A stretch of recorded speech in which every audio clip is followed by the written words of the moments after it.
me to the team, and I think we talked a bit about this last night because it was just such an amazing team of people, and I kind of can't say enough, particularly about Renan, the cinematographer, and the editor. You know, Renan, I think I probably told that story last night, but, you know, did a lot of those beautiful macro details and all of those things. I knew that I wanted this film to look like that because I wanted to see the world through a different lens to the one that had normally shown the, you know, and that didn't have that kind of, here we go, we got the Nepalese panpipe flute thing, whatever, happening. It just, I knew right from the start that I wanted it to look and feel really different. And it's very hard to do up there because you're just pretty busy just trying to kind of stay alive most of the time and get yourself out of your tent, and you feel, you know, you're lucky if you're feeling about 70-80%. And honestly, you know, they do put your finger in one of those pulse things, oxygen, where that measures the oxygen in your blood. And and if you were in Australia and they you know, here at sea level and measured your blood oxygenation and you were at 98%, they would probably, or 97%, they'd probably rush you to hospital. Most of the time we're at base camp, we're on, you know, when you first get there, you're probably about 65-70%. And then you acclimatise and it goes up a bit, but you probably never get, I think my blood at base camp never really gets above 85, let alone when you're climbing the mountain. I mean, it's, you know, advanced base camp, I remember being about 62 when I first got there, and, you know, one trip, and you just feel like dying, and then you just rest for a few days and you gradually get better, and, you know. So it's very hard for people to work and do great work because you're feeling like shit, and it's very unmotivating. So we shot on everything, Nightmare for Post, we shot on pretty much everything from GoPros, and the Sherpas shot that very first protest meeting on their iPhones because they said, Diddy, you can't go, we go. And they ran down there with their iPhones, and all the Sherpas were filming on their iPhones. So everything from iPhones and GoPros. Then I was shooting on an FS700. The Sherpas were shooting on these little Sony tiny little handycam things that we'd bought for them. Most of the crew was shooting on Reds. I think Ken. So we kind of let the cinematographers choose in a way what they wanted, because when you're climbing a mountain, they're used to certain systems, and a lot of those guys own their own gear. And I think Ken shot with a 1D or something, maybe even, which he had a really hard time focusing a lot of the time, which was a problem. Renan shoots on Red. Hugh shot on Red and took an Alexa. He was determined to take an Alexa. When he got to base camp, he could barely pick it up, barely got used.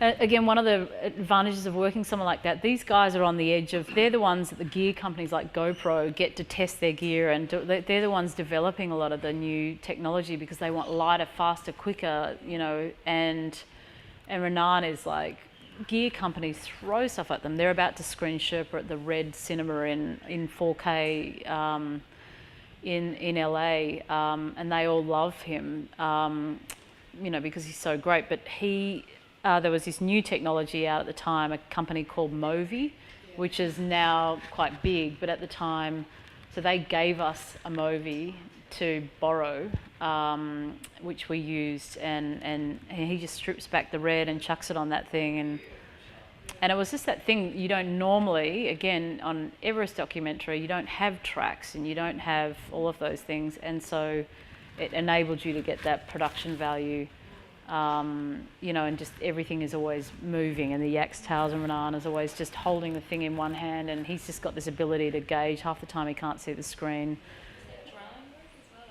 Yeah, there was a little bit of drone stuff. No, the drone, the aerials over the icefall, that was actually helicopter stuff that we shot hanging out the door of the helicopter above the icefall. Like, we had to get everything out, and just Renan went up and just, they took the doors off for weight because it's so dangerous to fly up there.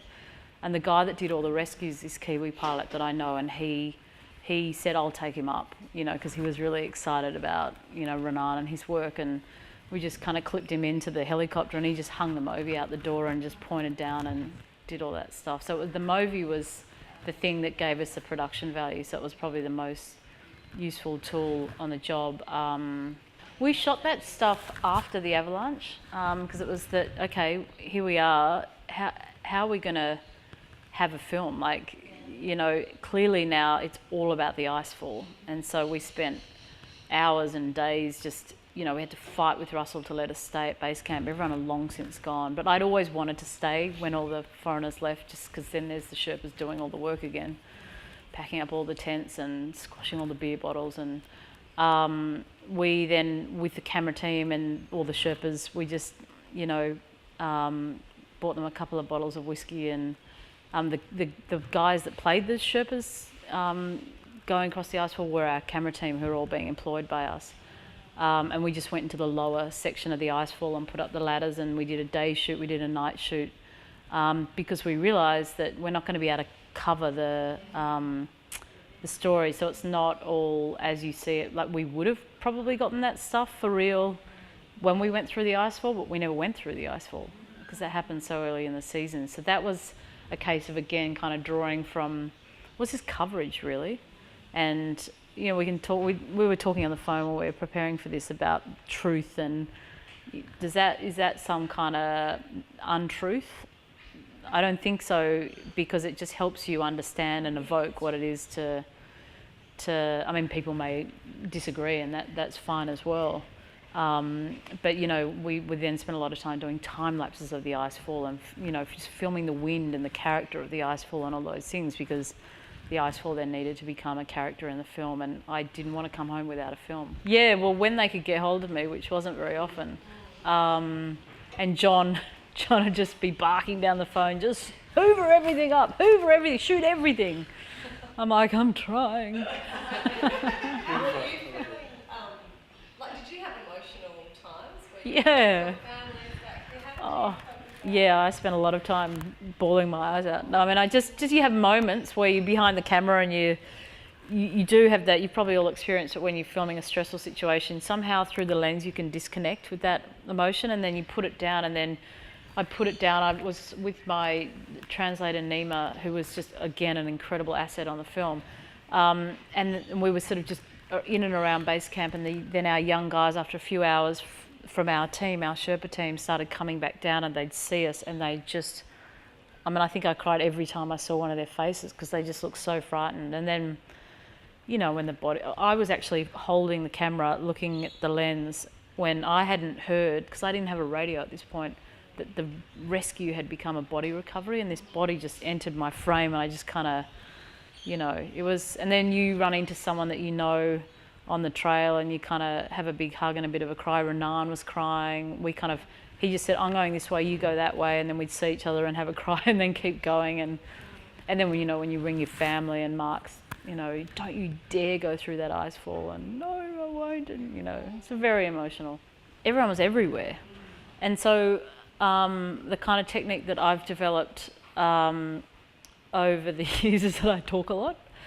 In the times when we're having a beer or when we're having dinner together, and I endlessly verbalise about, here's what I'm thinking about this, because you see how that happened in that meeting, what I'm thinking, blah, blah, blah, blah, and I involve them in the story, and certain camera operators and DOPs will engage with that more than others, and Renan was just right there. Yes, so that when something happens and they're not sure how to deal with it, they can then think back on that and make a decision. And I always have a conversation at the start, which I did with these guys, and we're all in Kathmandu having dinner, which was, I will always allow you enough time to set up an interview beautifully and to get all of that right, and to, you know, do the GVs and the time lapses and everything. I'll always allow you as much time as you think you need, until something's happening that takes priority over that. And when I say just shoot it, I just mean just shoot it. I don't care what it looks like. We just have to be rolling. And that ended up needing to be deployed a couple of times, because I knew that we would lose this person if we took 2 seconds longer. And that's often a tension. You know, Hugh and I have worked together a lot, so we kind of know how to gauge that, but I'm often having to say, Hugh, I honestly think we've got about 2 seconds. I need you to stop setting up now. And that gives them the shits, but it's just knowing the balance between those two things, because in the end, you might have a beautiful looking shot of nothing because they've left. And I didn't see a single frame until we got back to the edit suite. So there was no power and so I just had to trust what everyone was doing. And then I had the two high altitude guys, Ken and Renan, had to go up to Lobichet where the clients were acclimatising nice and safely away from the icefall, because we didn't know the expedition was, well, one of them was already up there when it happened, and then Renan went up the next morning, and I was supposed to go, and I said, I just have a hunch I should stay here. And that's when all of that drama with the protests and all of that happened. So they were away, and Ken didn't get anything usable for me up there. He didn't ask anyone a single question about how they felt about the fact that this thing had happened, because he just didn't feel comfortable doing that. But Renan got all of that stuff where the clients are up there going, I feel like we're being treated like children and blah, blah, blah. Renan got all of that stuff because he knew what we were trying to say. So that's why I gave him a high altitude director credit. We discussed what he wanted it to be, because he really did do a lot of directing and got really important story elements. And so that's just communication, whereas Hugh, I just had to, and he was so sick he could barely work, so I would just say, look mate, stay at base camp, but just get me some shots. There's bodies being brought down now, I need you to just get some wide shots, because otherwise I can't cover it down there. Renan, I didn't have to direct at all. He was just getting what he thought, because he was able to communicate with people and be sensitive, and just got what he thought was appropriate and guide himself.